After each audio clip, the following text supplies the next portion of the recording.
అమ్మా, ఇంకా నిద్రపోతాను. ఒక కథ చెప్తావా? మరి నిజంగా నిద్రపోతావా? నిద్రపోతాను. నిన్న రామాయణం మనం ఎంతవరకు విన్నాము? నిన్న గంగా నది 3 పాయలుగా ఉంది. అప్పుడు శ్రీరామచంద్రుడు ఇక్కడ ఏంటి ఇలా ఉంది అని అడిగారు. తర్వాత అగ్నిలోంచి కుమారస్వామి పుట్టినా సరే ఒళ్ళేం కాలలేదు. మళ్ళీ అగ్నిదేవుల్లో శివుడి తేజస్సుని దాచేశారు. అప్పుడు అమ్మవారి కోపం వచ్చి అందరికీ శాపం ఇచ్చి కైలాసానికి వెళ్ళిపోతారు. అయితే ఇప్పుడు నీకు గంగాదేవి కథని విశ్వామిత్ర మహర్షి రాముడికి లక్ష్మణుడికి చెప్పారు. అది నేను నీకు ఇప్పుడు చెప్తానన్నమాట. చెప్పు. పరమేశ్వరుడు తపస్సు చేసుకోవడానికి వెళ్ళిపోయారు కదా అమ్మవారితో. అప్పుడు దేవతలు ఋషులు అందరూ కలిసి బ్రహ్మదేవుడి దగ్గరికి వెళ్ళారన్నమాట. వెళ్ళి అప్పుడు అక్కడ చెప్తున్నారన్నమాట, బ్రహ్మదేవా, మరి పూర్వమేమో పరమేశ్వరుడు మమ్మల్ని అందరినీ నడిపించారు కదా, ఇప్పుడేమో పార్వతీదేవితో పాటు పరమేశ్వరుడు తపస్సు చేస్తున్నారు. మరి లోకం గురించి తపస్సు చేస్తున్నారు కదా, ఏదో ఒకటి చెయ్యి, భూలోకంలో బోల్డన్ని గొడవలు అయిపోతున్నాయి అని చెప్పి అడుగుతారనమాట. అమ్మ, భూలోకం దేవతల నుంచి దూరంగా ఉంటుంది కదా, వాళ్ళకి ఎలా కనిపించింది? దేవతలకి ఏదైనా చూసే శక్తి ఉంటుందన్నమాట. అవునా? ఎలా వచ్చింది? వాళ్ళు శ్రీమన్నారాయణుడిని ఎప్పుడు అలా తలుస్తూ ఉంటారు. శ్రీమన్నారాయణలా తలిస్తే మనకి బోల్ షర్టులు ఇస్తారా? నువ్వు కూడా నారాయణ నారాయణ అనుకుంటూ ఉండు. నారాయణ నారాయణ నారాయణ. ఇప్పుడు కాదు, స్కూల్కి వెళ్ళినప్పుడు, బజ్జుంటున్నప్పుడు, స్కూల్లో ఏదైనా చదువుకుంటున్నప్పుడు అలా అనుకోవాలన్నమాట. సరే.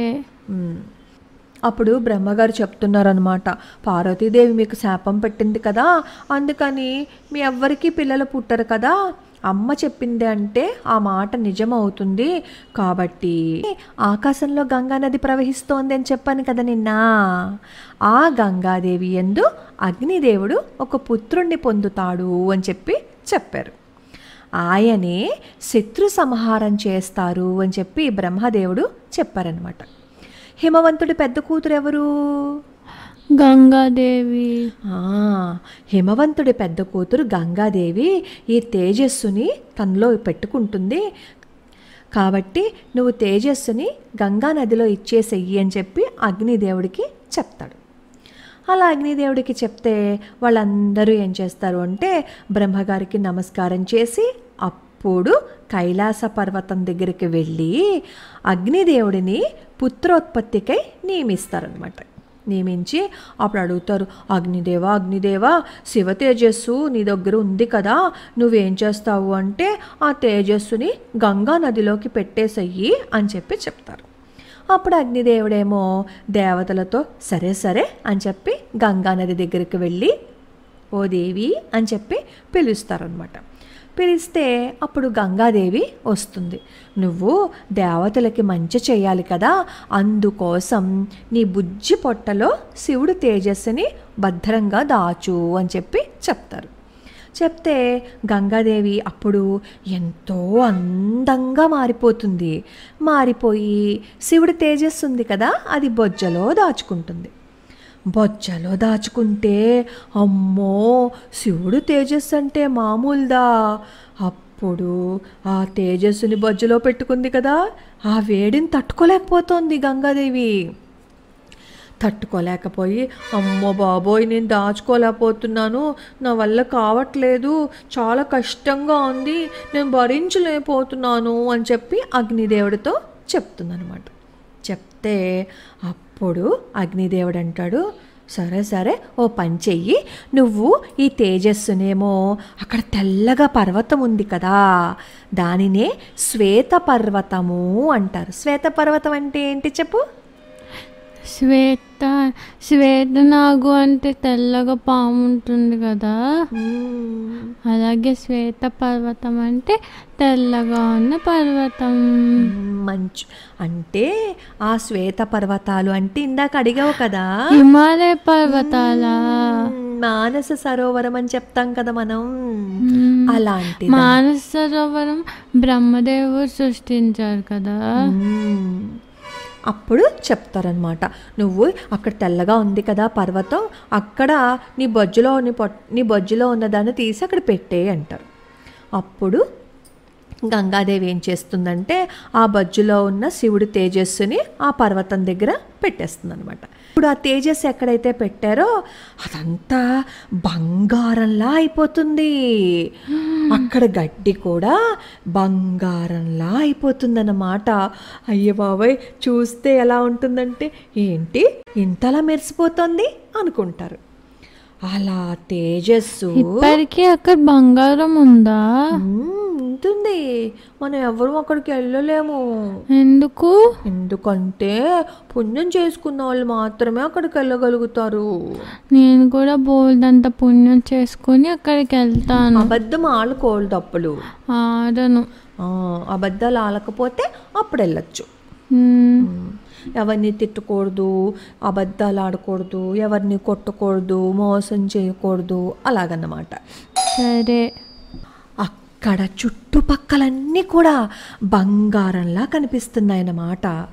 ఆ తరువాత మరి బుజ్జు పొట్టలో నుంచి తేజస్ ఎక్కడైతే పెట్టేశారో అక్కడ ఒక బుజ్జి చిన్న పిల్లాడు వచ్చేసాడనమాట. అలా చిన్న పిల్లాడు వచ్చాడు కదా, మరి చిన్న పిల్లాడికి ఆకలి వేస్తుంది కదా, అందుకని ఆ బుజ్జి పిల్లాడికి ఆకలి లేకుండా ఉండడం కోసం 6 మంది అమ్మలని పంపించారన్నమాట. అక్కడికి పంపిస్తే అప్పుడు ఏం చేస్తారు అంటే ఆ అమ్మల్ని ఏమని చెప్పి పిలుస్తారంటే కృత్తికలు అని పిలుస్తారు. ఏంటి చెప్పు? కృత్తికలు. అమ్మ, కృత్తిక అనే నక్షత్రం ఉందా? ఉంది, కృత్తిక అనే నక్షత్రం ఉంది. అప్పుడు ఆ చిన్న పిల్లాడికి వీళ్ళేమో పాలు ఇవ్వాలి అని చెప్పి దేవతల దగ్గరికి వెళ్ళి మేము వెళ్తాము, అక్కడ పాలు ఇస్తాము అని చెప్పి వాళ్ళు ఏం చేస్తారు అంటే అక్కడికి వెళ్ళి పాలు ఇస్తారనమాట. కృత్తికలు కదా చిన్న పిల్లాడికి పాలు ఇచ్చారు, 6 అమ్మలు కదా, అందుకని ఆ చిన్న పిల్లాడిని ఏమని పిలుస్తారు? నీకు మొన్న చెప్పాను, చెప్పు. ఏం చెప్పు? మర్చిపోయావా? ఏం చెప్పు? కార్తికేయుడు అని పిలుస్తారు. మర్చిపోయావు అప్పుడే? నువ్వు చెప్పలేదమ్మా. చెప్పాను. చెప్పలేదు. సరే అయితే కార్తికేయుడు అని చెప్పి అప్పటి నుంచి ఈ చిన్న పిల్లాడిని పిలుస్తారు. కార్తికేయుడు అంటే ఎవరు? కార్తికేయుడు అంటే కుమారస్వామి. మరి ఎలా తెలిసింది నేను చెప్పకపోతే నీకు? నువ్వు చెప్పే ముందు కుమారస్వామి ఎలా పుట్టారని చెప్పావు కదా, అందుకే చెప్పాను. ఆ పిల్లాడు ఎలా ఉన్నాడంటే మెరిసిపోతున్నాడు అనమాట, అగ్నిలాగా ధగధగా మెరిసిపోతున్నాడు. అప్పుడు ఆ పిల్లాడికి ఈ 6 అమ్మలు వచ్చారు కదా, వాళ్ళు ఒకళ్ళేమో స్నానం చేయిస్తున్నారు, ఒకళ్ళేమో బుజ్జుపొట్ట తుడుస్తున్నారు, ఒకళ్ళేమో పాట పడుతున్నారు. అలా ఈ 6 ఆ కుమారస్వామిని పెంచుతున్నారన్నమాట, ఈ బుజ్జి పిల్లాడిని. గంగాదేవి బుజ్జు పొట్టలో నుంచి తేజస్సు వచ్చింది. అగ్నితుల్యుడైనందువల్ల ఆ చిన్న పిల్లాన్ని స్కందుడు అని పిలుస్తారు. ఏంటి? తుల్యుడు అంటే ఏంటి? అంటే మరి తేజస్సుని ముందు ఎవరు పెట్టుకున్నారు? అగ్నిదేవుడు పట్టుకున్నాడు, అవునా? అగ్నిదేవుడు పెట్టుకున్న తర్వాత మళ్ళీ గంగాదేవికి ఇచ్చారు. అంటే అగ్ని శివుడు తేజస్సుని ధరించినవాడు, ఈయన్ని స్కందుడు అంటారన్నమాట. అయితే కృత్తికలు పోషించినందుకేమో కార్తికేయుడు అని, గంగాదేవి గర్భం నుంచి బయటకు వచ్చి అగ్నితుల్యుడైనందువల్ల అతన్ని స్కందుడు అని, కుమారస్వామి అని, సుబ్రహ్మణ్యేశ్వర స్వామి అని, ఇలా బోల్డన్ని పేర్లు ఉన్నాయి. నీకున్నాయా? అంటే 6 తలలకి 6 పేర్లు పెట్టారా? మనం వీడియోలో కూడా చెప్పుకున్నాం 6 తలలకి 6 పేర్లు.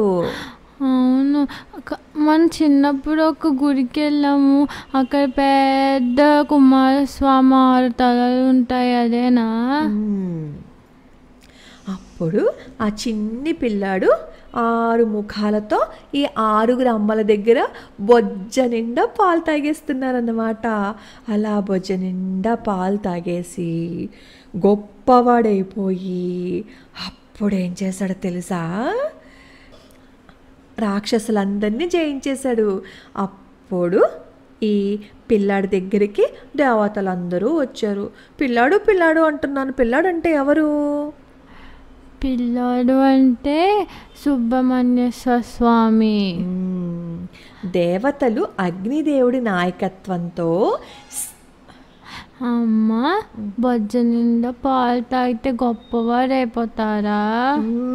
నాకు కూడా బాగుంది పాలు ఇవ్వు, నేను కూడా గొప్పదాన్ని అవుతా. అమ్మో, నీకు పాలు ఇవ్వడాలంటే చాలా కష్టం. ఎందుకంటే నువ్వేమో బోల్డ్ అన్ని చెప్తావు, త్వరకు రాకూడదు, ఒకసారి కాచాలి అన్నీ చెప్తావు నువ్వు. అమ్మ నాకు కూడా పాలు ఇవ్వమ్మ, నేను కూడా గొప్పదాన్ని అయిపోతాను. సరే, కొంచెం బాన్విత, కొంచెం పంచదార కూడా వెయ్యి, నువ్వు ఎప్పుడు మర్చిపోతావు. సరే వేస్తాను. అలా అలా కుమారస్వామి దేవసేనాపతి అని చెప్పి పిలుస్తూ దేవతలకి సేనాపతి అయ్యారు కదా. మరి దేవతలకి అండగా నిలబడి శత్రువులను జయించారు కదా. అందుకని దేవసేనాపతి అని చెప్పి పిలిచి ఆయనకి అభిషేకం చేశారు. అంటే మెచ్చుకుంటారు కదా ఏదైనా మంచి పని చేసినప్పుడు, అలా చేశారనమాట. అమ్మ పతి అంటే భర్త అని కదా అర్థం. మరి బాహుబలి కూడా దేవసేనాపతేనా? బాహుబలి ఎవరు? దేవసేన వాళ్ళ భర్త కదా.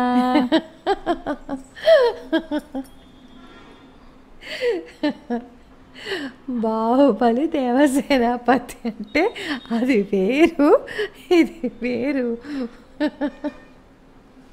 అక్కడ దేవసేన వేరు, ఇక్కడ దేవసేనాపతి వేరు. సరే, రెండు ఒకటే కదమ్మా. దేవసేన అనేది ఆ అమ్మాయి పేరు. ఇక్కడ దేవతలకి సైన్యాధ్యక్షుడిగా ఉన్నారు కాబట్టి ఈ దేవసేనాపతి వేరు.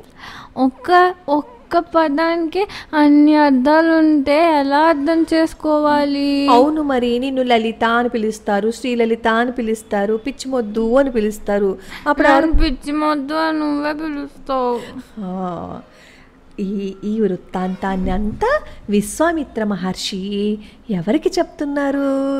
శ్రీరాముడికి లక్ష్మణుడికి చెప్తున్నారు. వాళ్ళిద్దరికీ చెప్పారు. అలా కుమారస్వామి పుట్టారన్నమాట. కుమారస్వామి పుట్టిన వృత్తాంతాన్ని శ్లోకాలతో చదువుకున్నారు అని అనుకో. ఎవరి పొట్టలో అయినా సరే చిన్ని బాబు ఉంటే ఆ బాబు ఆరోగ్యంగా పుడతాడు, తెలుసా? మరి శ్లోకం నేర్పించావా? నేర్పించాను కదా.